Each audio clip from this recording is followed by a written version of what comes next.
Hey Jack, welcome to this video where look, I'm just a big fan of your work. I know that in a couple years you're going to be one of the world's top designers. I actually think you already are, and now you're finally beginning to get some recognition for just truly the incredible work that you do.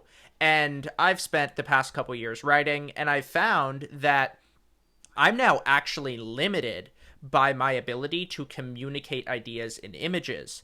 And through your work, I have been very inspired to take on design. And what happened was the other night, I said on Twitter, I said, I just envy your design skills, which I do. And 24 hours later, you had put up a new product that was design focused for people like me. And now we're going to talk together and you're going to show me your design process and I'm going to help you develop this product. So, Jack, why don't you just introduce yourself really fast?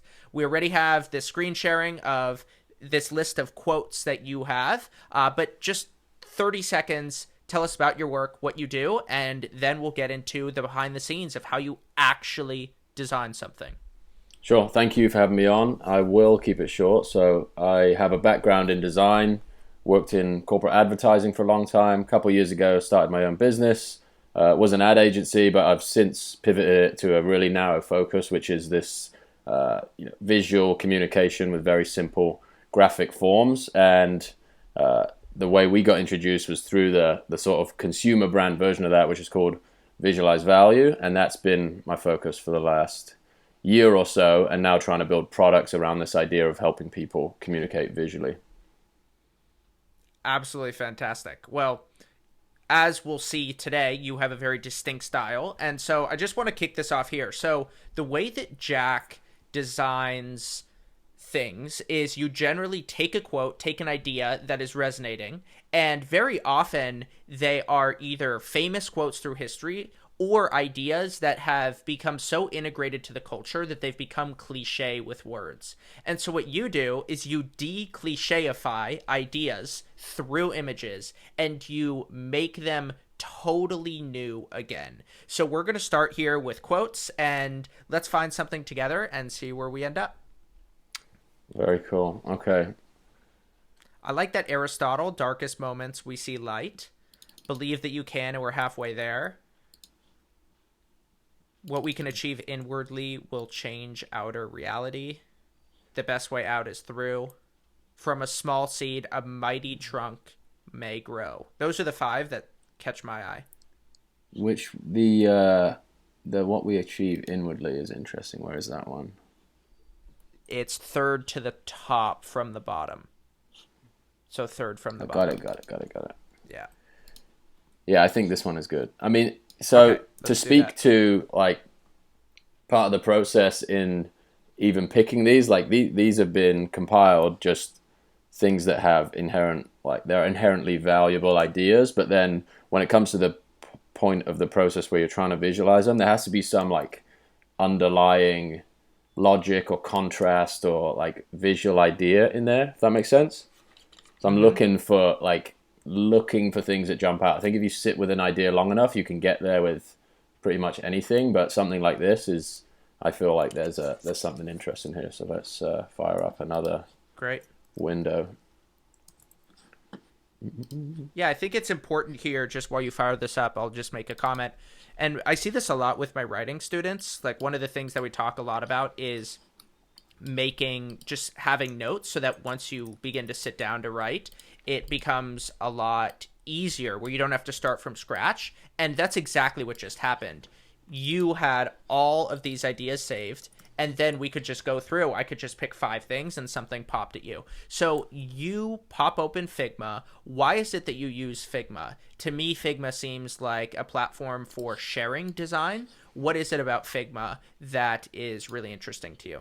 So one is browser based. So the point you make about sharing is really like that's a really compelling reason to use it as a platform. And now I'm transitioning a lot of the stuff I'm doing to materials that people can learn from and leverage.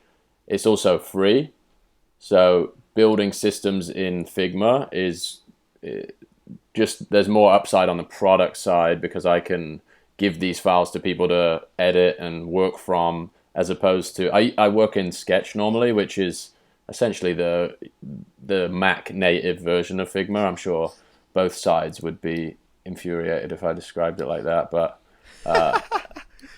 to me, for the sort of the aesthetic that I've been working with, you really just need something very simple and easy to use. It's not like, you don't need a heavy Creative Suite software or anything like that. It's just sort of overkill. So let's paste this guy in here.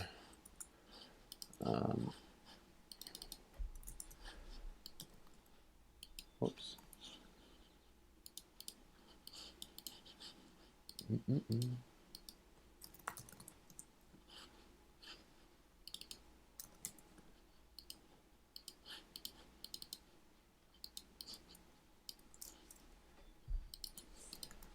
So I've actually been... Go on.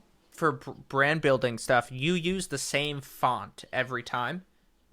Yep, same font, same background color, only two colors, black and white. So I think it was maybe a Tim Ferriss quote, said, make one decision to save yourself 1,000 decisions. Yep. And one of the most common pop culture examples of that is the Steve Jobs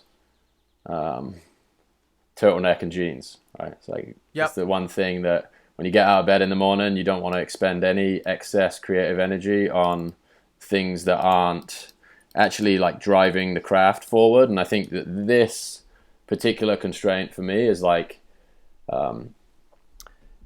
it's really helpful because it puts all of the focus on the idea. You can get really distracted and caught up in aesthetic and style and just sort of nudge around typefaces and color and all of those different things that are that are very seductive as a designer, but they're not making your thinking clearer in a lot of cases. So this has been a really really helpful device to just have a very very specific set of rules that you don't break from. So here's what I'm thinking for this one. Yeah. So what are you thinking right now? So you see this quote, and you have inward and outer, you have achieve and change, you have the reality word at the end, which is sort of like a North Star that you're going to, but what's actually going on in your brain right now? So I think one of the things that I've noticed in articulating this externally is there's a story in this, right? It's conceptual, but there is a story that exists behind this quote that you can kind of map to your situation or somebody else's situation. So you're referring to a transformation of some kind. So visually, to me, that's kind of where my head goes initially. It's what does it look like before and what does it look like after? And in maybe half of the things that I end up visualizing, there really is there's a transformation or a contrast or a beginning and an end. So it's very similar probably to how you think about writing. It's you set up the story and then you kind of finish the story visually by creating there's another visual to kind of close the loop in the same way that you would write the end of a story to kind of tie all the plot lines together.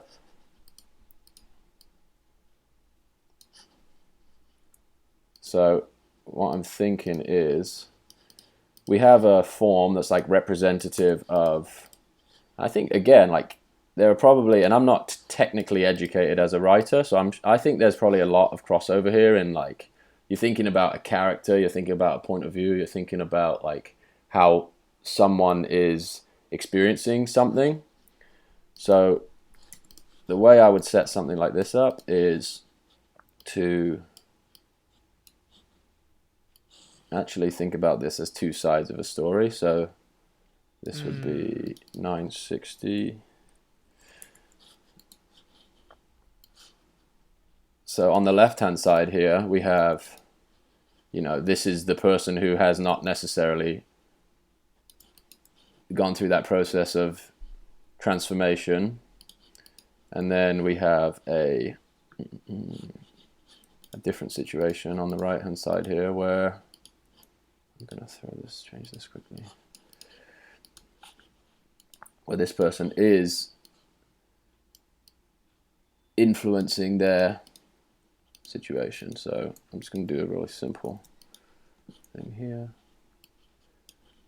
Excuse me a second how I do this in Figma. Yeah, one of the things, I'll just barge in here, one of the things that is an eternal story is, like, in terms of 1 and 2, before and after. You see this with weight loss, where if you take a company like Curves, if you take a lot of the fitness influencers on Twitter, the best marketing they have isn't what they say, it isn't what they do, it isn't all the features that their programs have. It is, this person went through my fitness regimen, and this is what they look like at the beginning, this is what they look like at the end.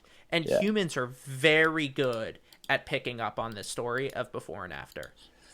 Yeah, I think even in articulating the difference between, or just articulating this process, I'm trying to really distill. You could do this. Really distill like the calculations that we're making subconsciously. You know, it's like, I can't remember where I read this recently, but the idea of catching a baseball. So if you're an outfielder in a baseball game, you don't like look at the ball and start like running the equations in your head and, you know, force, gravity, angles. You just run and you end up with your hand where the ball shows up, right? It's like there are so many subconscious processes, and I think shape and all of these like symbols are embedded at such a like subconscious level. I don't think we need this line in the middle here. So this is how I would simply illustrate that.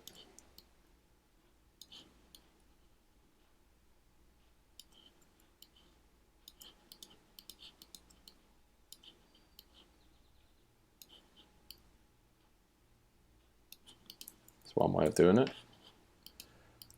Huh. Another way we could do it is just take... So is this what you usually do? Do you usually set up a couple different ways of looking at it, and then you just borrow from different ones at the end? Or how do you think about that? Because that's actually a lot of what I do when I write.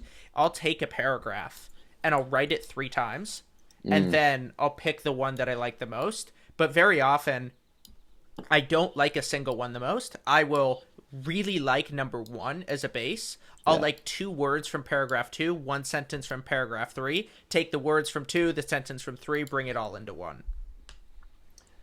Yeah, nice. I love that one.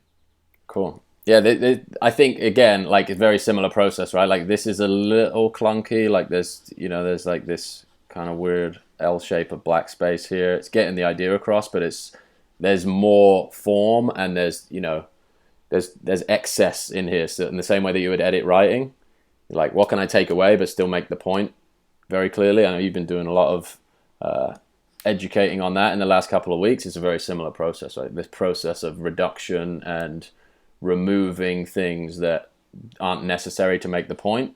And because you have such a set of constraints here, you're really I'll just take this guy off here. You're really, this is like a yin yang with words. Yeah, I think it's probably, and there are like, I think graphically these simple concepts that you can map a lot of different ideas to. And if you posted this, you know, you could publish this without these, but with the idea as the caption too. And that's something that's, like, I think an interesting, if you're not implying or if you're not putting words in context, but the idea still comes across with this like hyper simple graphic, that feels like a bigger win almost. You can just, like, something so simple can reinforce or get people to just further challenge and build out an idea in their head. And that's kind of what I've experienced over the last year is, you know, whether it's a deeper understanding of an idea or just an easier way to recall an idea because you have such a bold graphic like version of it in your head. Because I think me personally, I read a lot of like great ideas all over the place, and the ones that really stick for me are the ones that feel like they have this, you know, this logic underlying them, or this like truth underlying them that's so apparent that you can actually visualize it, right? Right. So I'm going to challenge you here. How would you bring in achieve and change, or achieve and outer? Like, this design is very simple, but how would you talk about some of those other words rather than inward and outward? So achieve and change. So I would probably now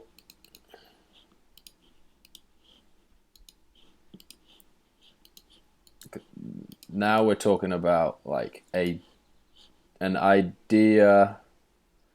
Yeah, right now we're not getting specific about what is changing, right? Right. There's another level of specificity we can get to. Let me think about it. I think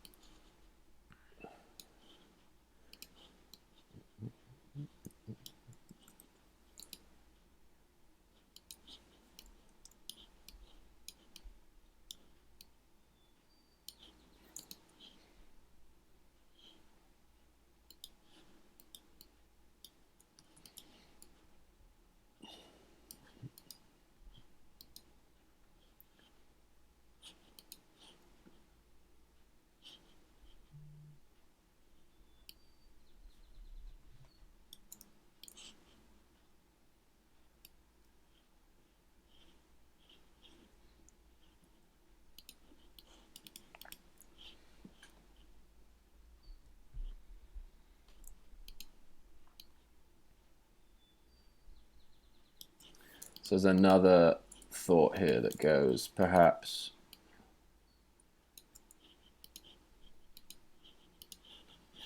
more than, so if you want to imply growth or change over a period of time, then perhaps you would use more than two things. So from like transformation or like AB, I think if you wanted to imply the idea of change and growth, the more interstitial references you have to that change, I think the more you imply change. Does that make sense? Mm-hmm. Yeah, show it to me. So I think we would do something like this.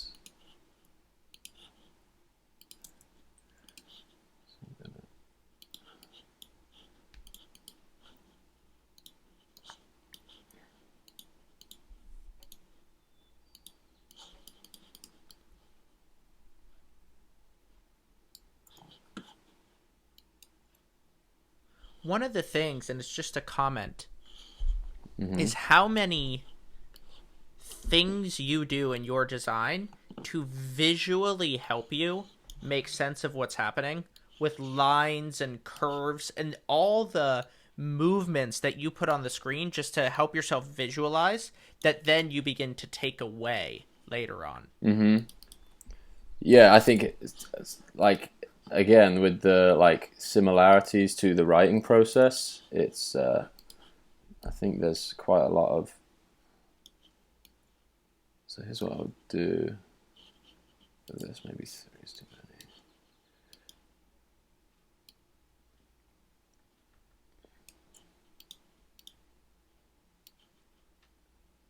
So this process of growth is bending or expanding the environment, right? Right. It's so cool how you visualize this, because you're going to take out those lines later, but you needed something to anchor the size of the circles. Mm-hmm. Mm-hmm. Yeah, and this could be like I think there is a visual metaphor of something represents reality here, right? So it could be as simple as flipping this to black. In fact, let's make this black, because the the black almost always dominates the aesthetic. So you have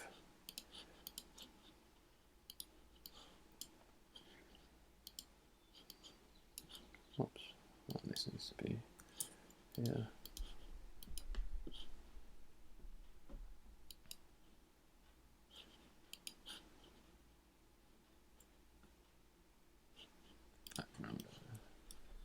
Right.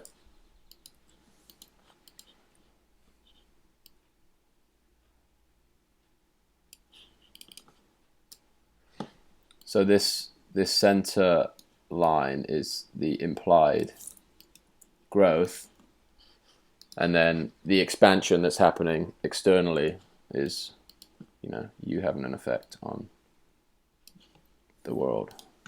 Mm-hmm.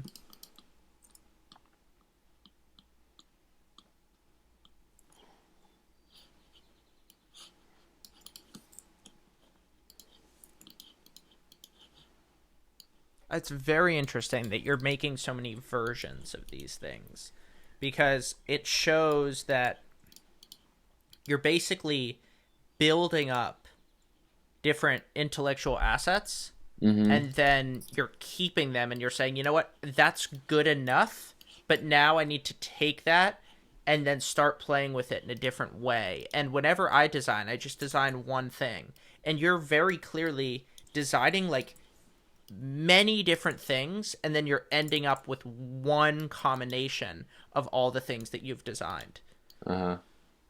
Yeah, super important. It was a hard habit to break. I would keep iterating and iterating, and then you go, that thing from 4 frames ago now makes sense because I've figured out Yes. this other mechanic. But you Control Z your way back to it, and you lose your thought process a little bit. So Exactly. that can be frustrating. Yeah, there's another thing that now just occurred where it's like this new aesthetic, this like increasing spherical form, there's some common visual metaphor there with the thought bubble, right? So can you do something? Can you imply the inward development is obviously like this meta level thinking, so it's not a physical thing. So is there a way, without being like hyper cheesy, that you can imply the thought bubble without without going completely cheesy on it? Let me see. Yeah, one of the things that's very interesting is with how minimalist your designs are. You have to think a lot about what things imply and the ways in which lines and shapes have this embedded structure in the cultural consciousness. And in your work, I see this a lot with compounding curves, that a lot of the people in your world work in finance, and compounding, it's like the eighth wonder of the world. And so you're able to leverage all the intellectual capital that's gone into that graph that other people have done, and then you build off of that to say, now I can take this, so that you can actually speak with with a lot more than what you're actually putting onto the page symbolically. Yeah, there's kind of a cheat code, right? It's like there's all this embedded meaning in these things that you can borrow. It's very convenient.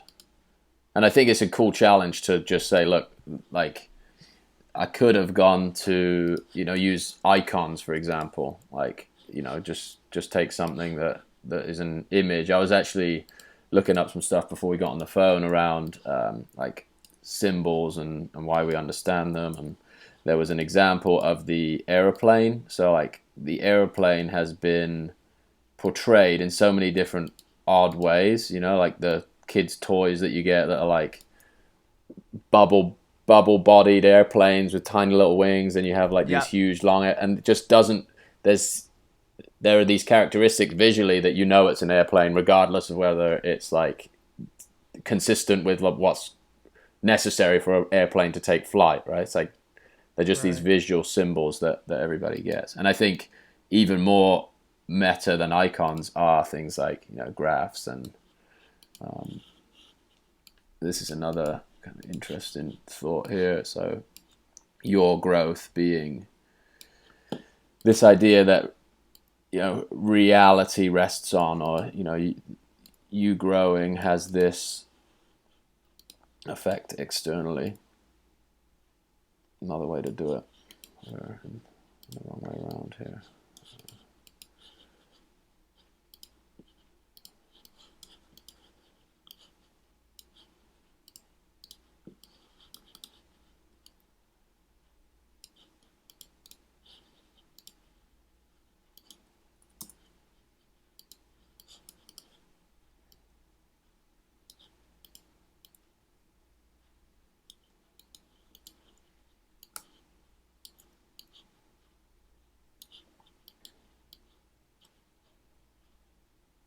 But it's interesting. You have to sort of pick your battles on how much you're going to imply to and how much you're going to leave to interpretation. Mm-hmm. Which is true of all creative pursuits, I'm sure.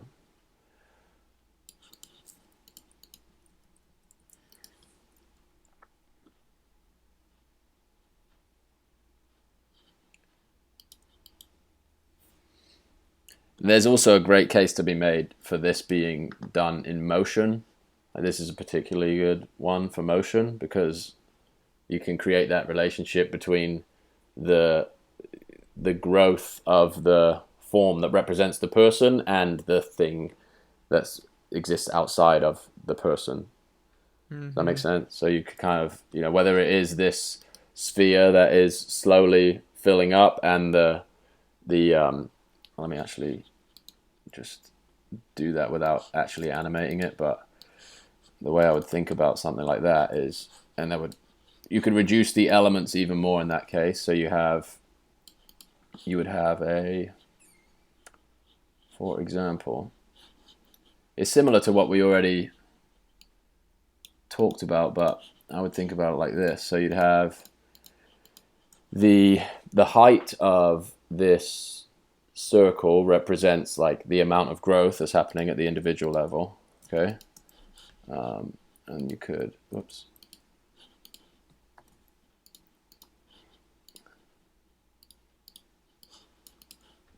And then say this is a quarter of the height of the individual. Let's take this guy. And then imagine this was animated.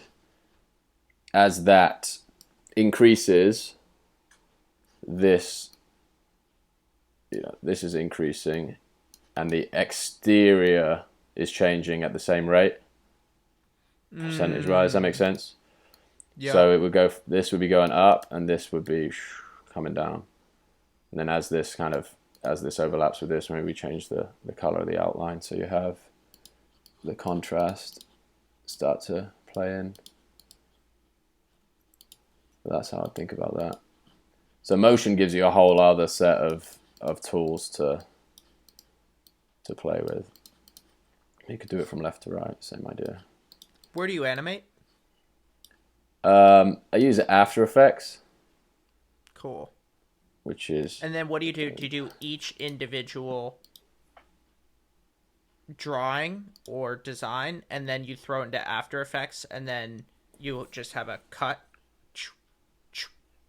No, it's so they're given commands. So you would say, shape X at second 0, you start here, and at second 10, you're here. So they're all like tweens and commands, and because the aesthetic is so simple, it's really, I wouldn't consider myself an animator, but you're really just giving coordinates. So you say this shape starts here, it moves here, this stroke draws itself, starts at this coordinate, and after 10 seconds completes. So there's like a couple of, almost like kindergarten level techniques in those platforms that let even people like me make stuff visual. Cool. Whoops. Yeah, because I think we kind of nailed it earlier on with this, but you can add that context of achievement and change with motion. You either add it with motion or you add it with like multiple versions of the visual, because you need at least 3, I would say, to kind of imply that change of state that isn't a switch. It's growth or it's change. Do you want to try one more? Yeah, let's give it a go. I mean, I could try and do the Well, I mean animation if you... another. We could Oh, do another another one quote. here, or we could do another quote. Let's hit another quote, yeah.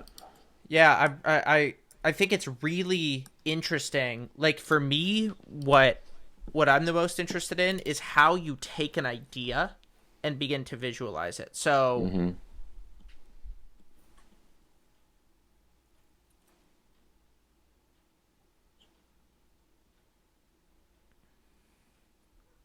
be the chief, but never the lord. You're only as good as the people you hire. That would be interesting. Yeah, Lead, that's... follow, or get out of the way. I like that one. You're only as good as the people you hire is good too. Where's that?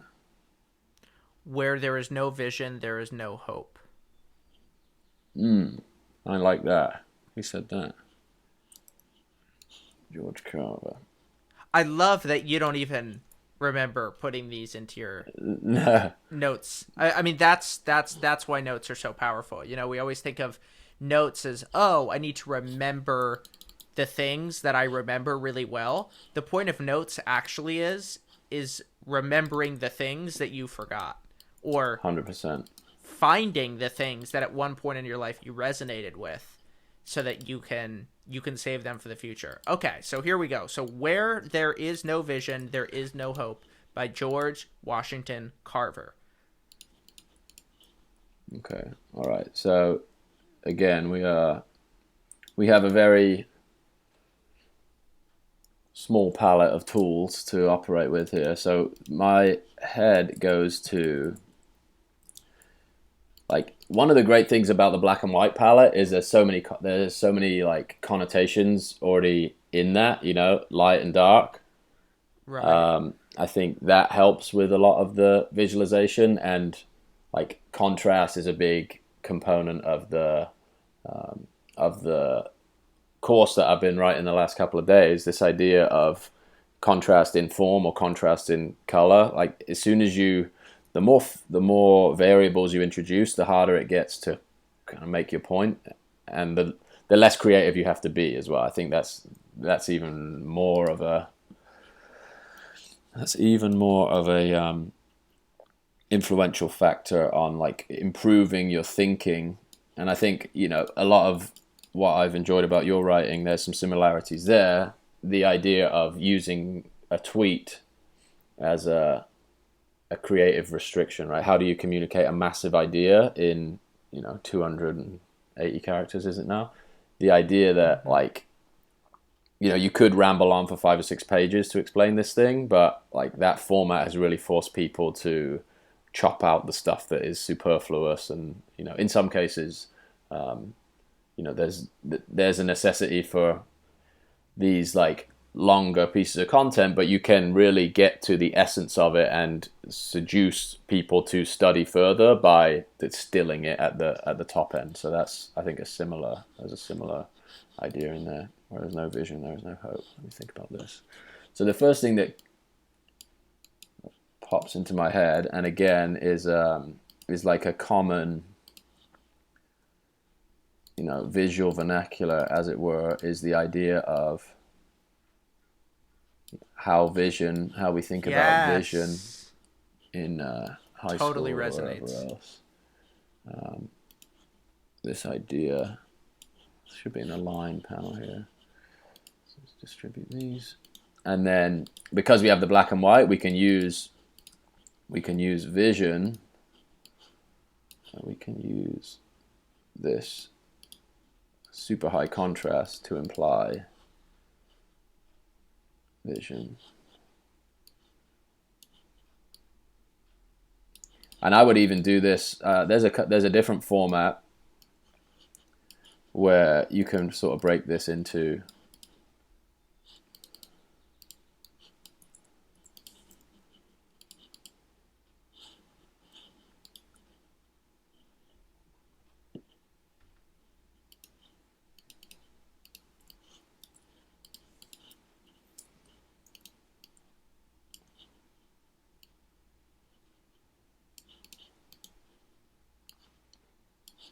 so we're referring to this as the place of no vision over here, where it's dark. this guy.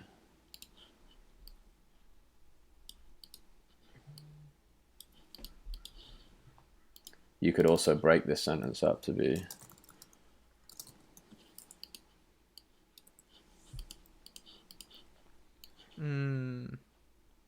just be a little bit more aggressive with the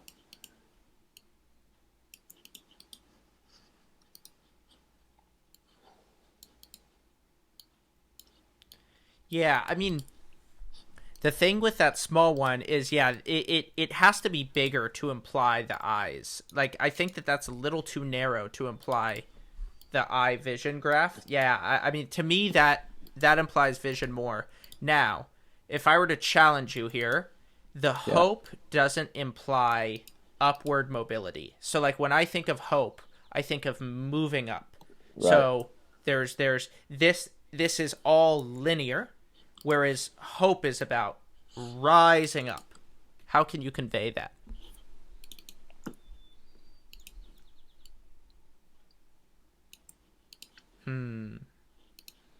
You still have to let me think.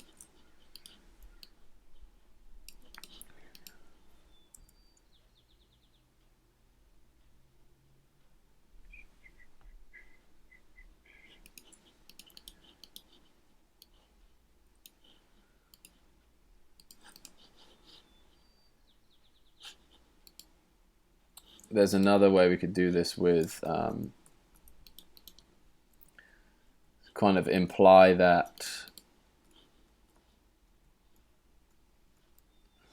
Let's go back to where we were with this guy, and again, you could use the two scenarios where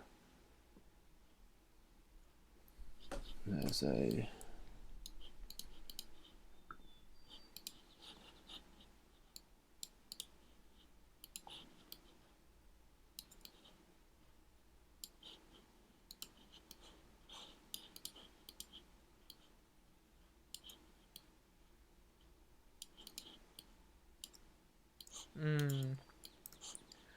like if we had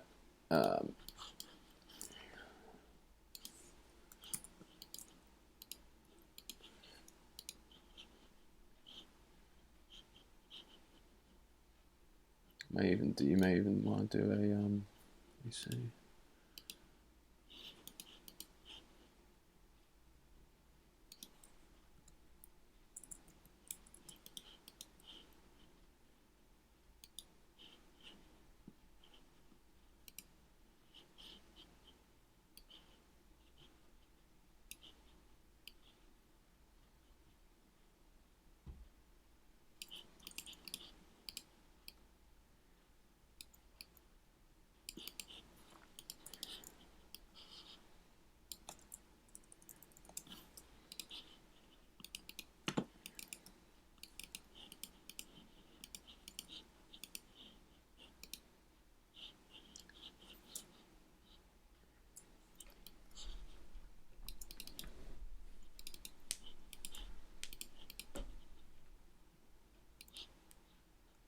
Oops.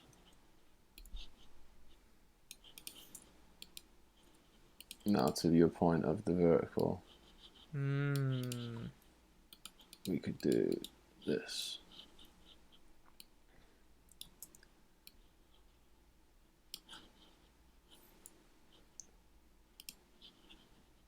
It's cool. You play a lot with opposites. Like, that's sort of what I'm seeing here. Like, what are ways of conveying the start and the finish opposite?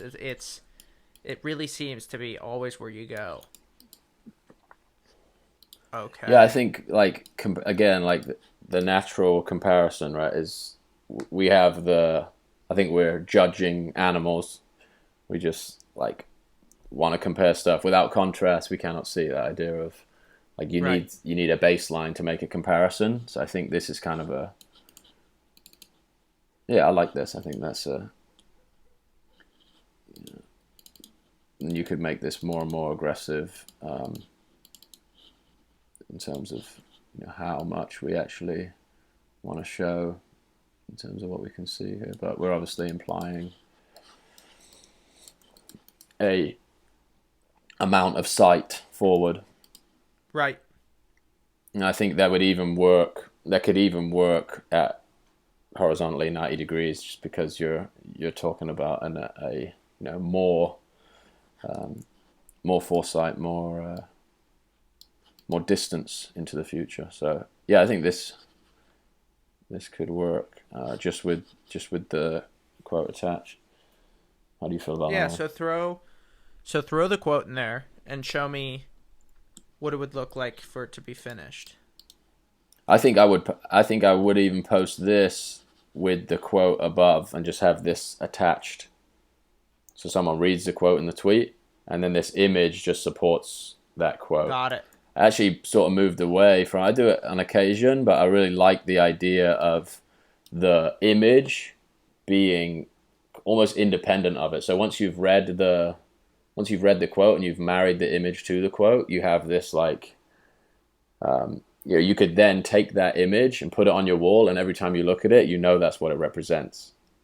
And I think that that's for whatever reason, it's more powerful, or it transcends words. Once you use someone who's like really, really cleverly articulated that idea, doesn't necessarily depend on their words to keep that idea alive once you've married the visual. Does that make sense? Absolutely. I mean, I'm thinking like a song. Do you ever listen to an instrumental and you'll be Right. listening and all of a sudden the instrumental for a song that you know and like comes on and you actually can't even listen to the instrumental because the words are so embedded into your mind that Right. They're the playing music anyway. might as well have the words. And it's the same thing here, where what you're doing is you're giving us training wheels with the word. You're giving us the melody and the lyrics, and then you're stripping away the lyrics of the song and giving us just the melody, and you're just planting it there, and you're saying next. Right. Yeah, that's the goal, is to just not rely on it eventually. I think that's more of a challenge, as more of a creative challenge. Like, you're giving people like huge clues by putting the part of the statement that is represented by the visual on that part of the visual, then the other part of the statement on the other part of the visual. It's like, it definitely works, and I think it resonates, but I think creatively it's a more fulfilling challenge to try and do it without that. So that's like been the direction for the last couple weeks, at least, is to try and achieve that without being explicit and putting the words on there. I love it, man. Well, Jack, is there anything else that you think is absolutely fundamental to your design process, or anything else that you want to share? And if not, I have one question for you. I'm putting it all into a formalized process right now. So there's more than I could share in 5 minutes. Let's put it that way. So let's roll with the question. Yeah. So for your question is who are you learning from? So we've talked about Tufty when we've spoken together. Who are some of the people? And obviously you have some design experience working with Ferrari and all of that. So for you, I know you're a big car guy. Where are you actually drawing inspiration from? It's a good question, and I have I think less of a less of an appreciation for the specifics of the design industry than a lot of designers do. So like, I haven't been a student of, like, I respect people that have made great work, but it's never been far more obsessed with the idea than the visual component of the visual output. So everything that I've been directing my focus towards is not design right now. It's all written word. It's all idea. It's all as I think the design stuff. It like, in the same way, you can get really distracted by aesthetic, and I also am kind of challenging myself to not be like, not even have this subconscious library of other people's like Mm, visual design approach. You know, there's like something about that I'm trying to stay away from a little bit. It's like, I love how it.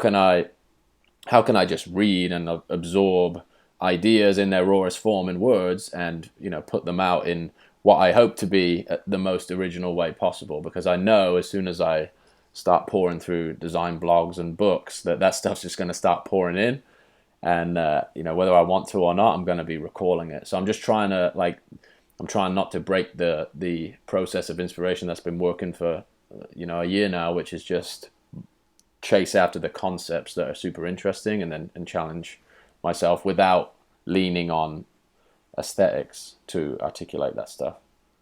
Yeah, very illuminating answer. Jack Butcher, thank you very much. Thank you, my friend. I appreciate it.